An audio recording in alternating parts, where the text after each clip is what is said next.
And today we are going to listen to Colonel Chaube for about 5 minutes on the patriotic fervor, nationalism, because he has had the first-hand experience of all that, and he's the right person to motivate and inspire all of us. Over to you, Colonel Biswajit Chaube. Thank you very much, Professor Braj. That youth of this country is prepared or going to be prepared to lead tomorrow's India. My special gratitude to our social scientist, Professor Braj Kishore Gupta ji, who is actually instrumental in harnessing the tremendous energy and endurance of youth through Giant Step, which is a platform he has created to ignite the youth minds and their hearts. So please accept my heartiest congratulations, Professor Braj, for this endeavor of yours. And I feel sometimes very proud of you and proud to be your childhood friend. See, every third person in our country is youth. Every third person is youth. And that is going to be the biggest boon to this nation. Today we are celebrating 75th Independence Day. And we are also celebrating Azadi Ka Amrit Mahotsav. Now, who is Amrit in this? In this Mahotsav, who is Amrit? To me, the Amrit of this Mahotsav is the youth ignited mind of the nation. And youth of this great country is going to lead this country in when we are going to celebrate our 100 that is centenary of our independence after 25 years. There will be a total transformed India. And that is going to be only because of these energetic, ignited youth on this platform and all across the country, which we have 70% of around is going in time to come. We are going to have the most energetic and young India in the world. Now, if you see the youth, that is 70% of Indian population has a major role to play in bringing social modification, financial progress, and prosperity in the country. Empowering the youth is essential for development and for a developed country as well for growth of, and also for the growth of individual. Now the question arises how to empower the youth. According to me, the youth needs to be allowed creative freedom. Now Ananya just asked about creative freedom. She talked about we need freedom to think, we need freedom to fly in this unlimited sky. I fully agree with her. So there should be an opportunity to shape the lives of the future generation. An individual needs to inculcate values that not only help to lead a full life of satisfaction, but also in keeping with the social ideals and give the strength and ability to meet the future challenge.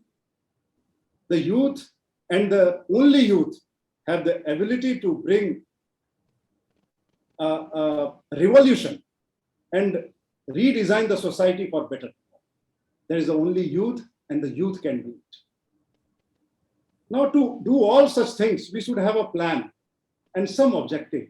What I think and what is my thought on that, the objective could be number one, to create a great workforce that can work for betterment of the nation and can make the sustainable contribution for development.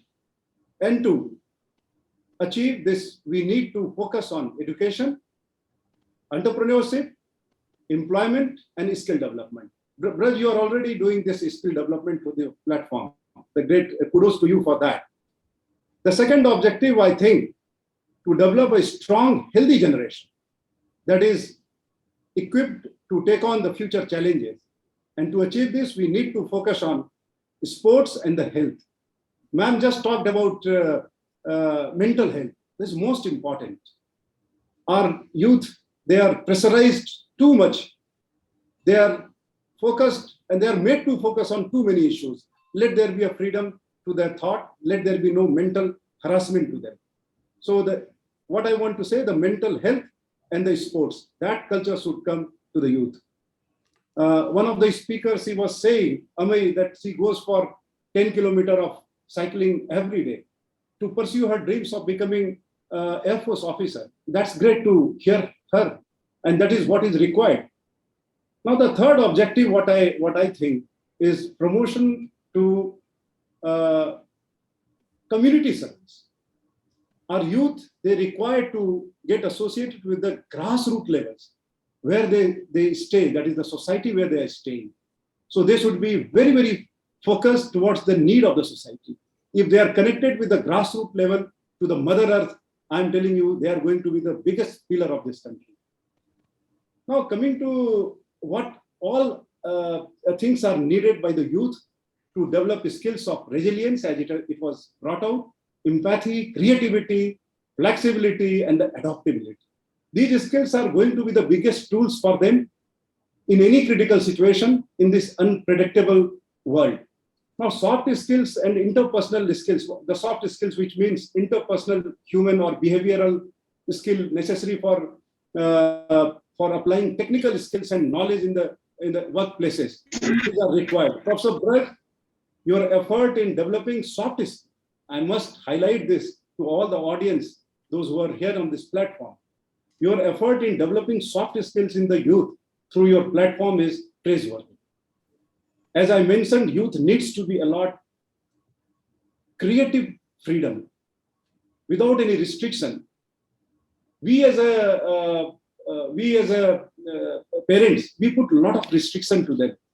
So I will conclude by saying a poem which I had written long time back for my child, both Ishita and Ananya, which is applicable to all those youths, those who are present here today.